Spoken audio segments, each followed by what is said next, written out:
have a slight obsession with upgrading equipment too often, probably. How's your wife feel about that one? Probably numb. She knows what I'm going to ask. It's sad. I'll bring something up and she just kind of looks up at me and is like, now what?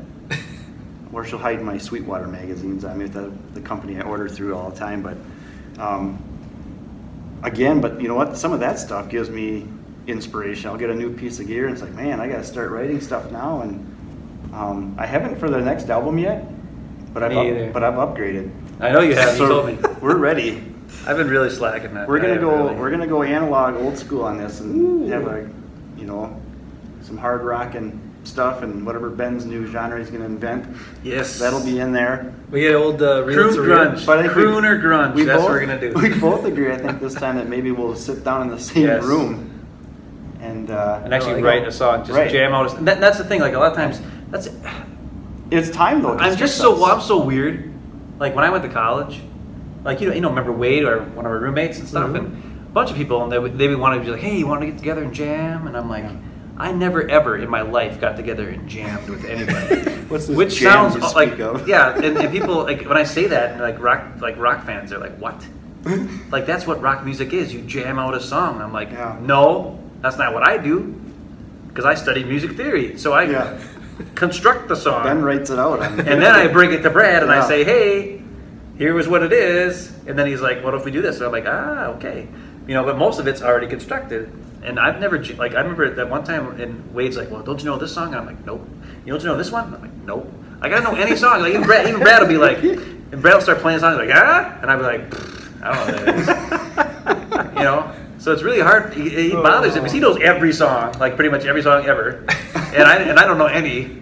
So he's like, because I know all this weird stuff. That knowing the song, but I never knew the lyrics. Right. Except the chorus. That's why I like the background singing. But that's what I'm saying. Is like, I lost where I was going now. What happened? We have a new album coming. It happens. We're talking. Yeah. This is where this time we want to jam out a song. Right. We get together and just jam out a song. Yep. Okay. Yeah. Sorry, this is my job. I keep it on track and back in. That's right. And whenever I don't know what to say, kind of like at the live show where you just ask everybody how you're doing tonight, and you don't know what to say. Hello, we didn't do that. I bring it back to talking with the guys from Countervoid, countervoidband.com. Find them on all the online music sources you can think of, including iTunes and Google Play and Amazon. And you can actually buy compact discs for those of you who know what those are. That's right. If you're Special too young edition for that. laser disc. No. Yes. They're dying away. Maybe we'll do vinyl our next Vinyl one. has made a comeback, guys. I'm telling you. We can do it. I won't be able to hear what we do, but I'll buy back my record player I sold when I stopped doing the square dancing unit. Okay, now we were probably a lot cooler before this podcast started. That's right. You get the real with all the flamingo talk you had and this other stuff. Let's edit that out. This is what this format reveals as you get down to the real business here. There's you get past any cover, even if people come in with a really good kind of basically front they're going to put on. I wear them down over time. And with some oddball questions that I throw in, I make them think, I get them off their game. The bell and rings, then new round. You get the straight scoop. That's what the show is. Well, to our defense, to add, with the first couple albums, most people may not know, but we live, hour and a half apart. And obviously both have full-time jobs. And families. So that first round of that album, we're kind of like, all right, like Ben said, it was ended up being maybe 12, 13 times. But that was over, 3 years? Yeah. I mean, not per year even. So we're kind of like mapping out, okay, we can meet this day and meet this, and then you hope you feel, some of the stuff that Ben sings is that would not easy. Sometimes I would go up there and I just didn't have it, and I'd be like, you know what, I can't sing today, so we're gonna have to do something else, and we try to work out an arrangement of something that they already had or whatever, or but sometimes I'd have not much to work on, or we'd do percussion parts or what, or rearrange things or whatever. But there were times when I'd show up and I didn't have the vocal stuff. Or we scratched something and started over. Yeah. Well, and with the second album, there was one day I remember. I think we recorded the vocals for 4 songs in one day. Yes. Because I was feeling so good. I was we like, did. I didn't even have the word. Like, I wrote the words. I was like, all right, we're good. On the spot. Let's just go. Right. Like, I'm actually sounding really good today. Let's just knock it out. Yeah.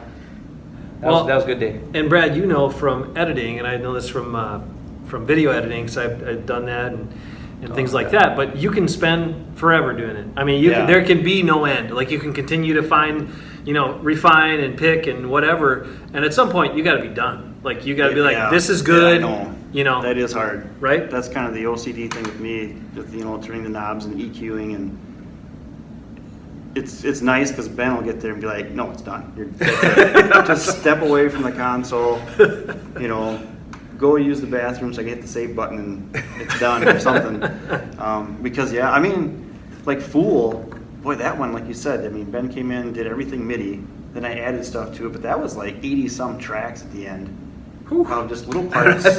And he was playing all these little parts, and it's like, man, oh man, then like I said, I had to learn the chords again, and then try to get something that fit in there. But the second album, we kept it pretty basic. We didn't go over 40 tracks or anything. Although with my upgrade, this next album became. Hey, it's coming.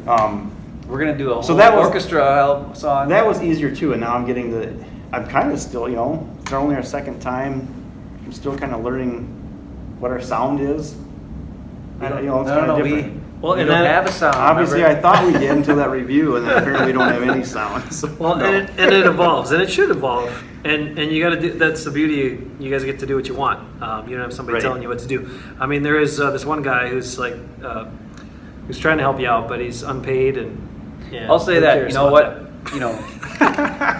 If it wasn't for you, sometimes we'd never do unwanted anything. as well. But you got us to play this thing today, which was super fun. Right. You're setting this. We're doing your podcast here. You got that radio show tonight, radio thing tomorrow. Like, Definitely it's cool that it's a full suite. my brother cares enough, right, to try to get me out there.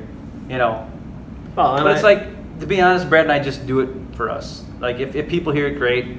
If they like it, awesome. If they think it sucks, whatever, that's fine. But I would hope that if somebody heard our music and liked it, hopefully they just share it with somebody else, because we don't have an audience unless the people that do like what we have let somebody else know. Like, if you know somebody who might like anything, anything that has a good melody and crazy guitar parts, who doesn't like that? Honestly, who doesn't like that? That's right. Or if you know anybody who's in charge of Summerfest or state fairs or... So there is... Don't get ahead of yourself. We have to hire a couple more guys for that. Yeah. Right. There's no promotional budget. So like sharing it with a friend, sharing it with somebody you think might like it, is what the way this music can reach more people. And you can never have too much good music that you've listened to in your life. So share it and check it out. Now, before we kind of wrap this up, I wanted to ask you guys one more difficult question. Hopefully, maybe it's not difficult. I want your favorite song from each of your albums. Yeah, so give me your favorite song from the first album, favorite song from the second album. All right, first album is probably Ultimate Betrayal, only because you know what? Growing up, like Ben had mentioned earlier, with like the 80s, those guys singing, that's all I could do. So I'd write songs and I'd be like, oh, it's a great melody. And I'm like, I can't do that at all. So when I write songs now, I don't even try. Like, I almost try hard not to imagine what the melody would be to me, because he comes up with something that I would never think of and can sing it, even more importantly. Sometimes. I can sing it Sometimes too. I can't. I can sing it too, but I could also be doing karaoke. That's what it would be, on the stage with bad lighting. But for something like that, I wrote that song when he sang the chorus for the first time. It was like, holy crap! That's awesome. I don't remember how I got it that high either, but same with Pucker Up, second album. When you hit that first, the bridge is different. The bridge is like, you'd never thought I would sing Goosebumps is like when I first recorded. I'm like, oh, good thing I didn't hit stop by mistake. I've done that before too. Yeah. That was awesome. Did you get it, Brad? Maybe we should do it again just in case. That man. stuff happens. But I'm getting better at that. But when you hit those notes too, it's like, holy crap, this is awesome. Again, I wouldn't come up with that melody, and especially that part. After he does it, then I'm like, whoa, I could probably do some harmonies. That'd be cool. Then the editor comes in, tinker, tinker, tinker, tinker. Yeah, right. As long as you don't tinker yourself to death, that's the main thing. All right, Ben, what about you? I don't know, man. Just pick one, man. You gotta have one. It's hard. I know First it's hard. one. I only ask hard questions and long questions. Here's what I would like to do, to be honest with you. I would like my favorite song on the first album is Don't Wake Me. But I think we could have done a better job if Brad would have played guitar on it instead of me. Like, or if we would have done a little more on it. Because I played guitar on that one, and it's not quite as full as I would have. Like, you can, it just doesn't sound as good as this when you play. But there are parts of it that are, like when you had the stuff in the high part and whatever in the end and whatever. Yeah. But that's my favorite melody, and like, there's things, because of the way, the arrangement's really cool, because I have that one line that keeps showing up, and it's here, and it's there, and it's in the chorus and the bridge, and I bring it all together, and that's a good one because of the arrangement. I think is really sweet. That's my favorite song you've ever written. Yeah, that's one of my favorite That was ones. one of the last ones we did for that album Yeah, too. it was. So it probably came down to like, all right, we've been doing this for like 3 Right. years. Let's, Yeah. Well, and what we need to do with you guys is get you guys an orchestra and play that song live with an orchestra behind you. Now that would be sweet. That would be awesome. We can't even pay our drummer. Sorry to break that here and now. Oops. Oh, wait, what? Oops, but there's a half-eaten This whole donut. time I thought- that's got your Well, I name got on it. 20%. Anyway, 20% of zero. All right, So go that's, ahead. that's probably my favorite one on that one. And then, even though it's probably not the best song on the second album, it's Black Unicorn, baby. I love Black Yeah, Unicorn. that's a close one for me. Dude. Those two. It's just awesome, man. I know, like, I've seen we've had like 3 or 4 reviews on the second album. Not once did they mention Black Unicorn, and it bothers me. I'm like, Yeah. what? Are you guys listening to this album? That's one where you didn't have the lyrics and you just like hum the melody Yeah. to the chorus, and so I'd be like right away like, man, this is awesome. How catchy! I can't wait to see what he's singing. Yeah. Um, And then I sing Black Unicorn. You did, but it's what the heck is that? But it doesn't matter to me because the melody, it was so cool to hear. But that is a good. That one's like you start off with an acapella, Dude, and people are like, That's- probably like what? And then it just takes a hard left turn. that and has then got never comes back. It's got Lane Staley in there. It's got Alice in It Chains does. in there. It It's does. got Soundgarden in there. Yeah. It's got Stevie Wonder in there. Yeah. It's got Maroon 5. I kind of like Maroon 5, the first album. It's got a little bit of Maroon 5 kind of style in there. And it's got the acapella stuff in there.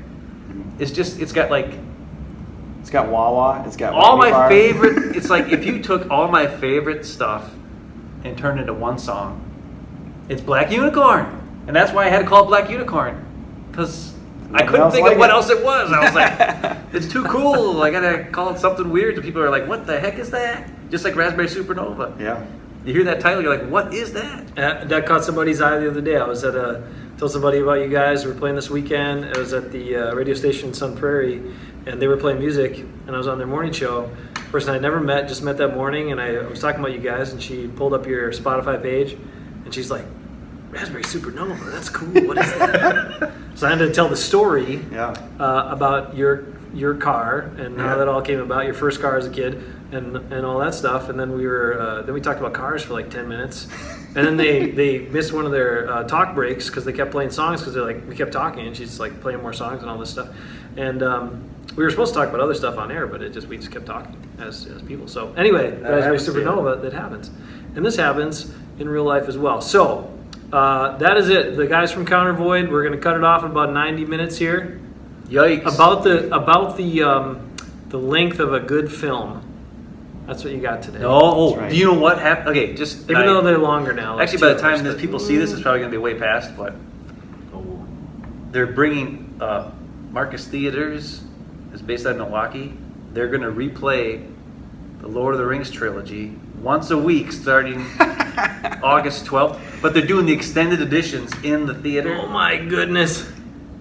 like in the theater. Yeah. So like my son, who's 15, he was too young. He's never seen any of them in the theater, and I'm taking him whether he wants to go or not. Is that like 3 hours and 15 minutes? Dude, it's or going to be like something? 4 hours for each one. It's You like and I 12 saw it in the hours. theater. Remember? Yeah. Remember my cheer? Oh, yeah. fiasco? Yeah. But what I'm saying is, it's the extended edition, but it's one per week, so it's not like 12 hours long. It's just like 4 hours and then 4 hours and 4 hours. They do some cool stuff like that. I But it's see. only $5 to go, and They're it doing starts. like the Elvis comeback special. Yeah, that's coming. That- That's yeah. You guys are supposed to be using this part to focus on I your know. band. All and right. promoting Anyways. yourself. Countervoidband.com. There you go. Brad Miller, Ben Hafman. Thank you for having us. Yeah. Thank Thanks for joining me today. Thanks for tuning in. Thanks for joining us. Appreciate it. And we are out.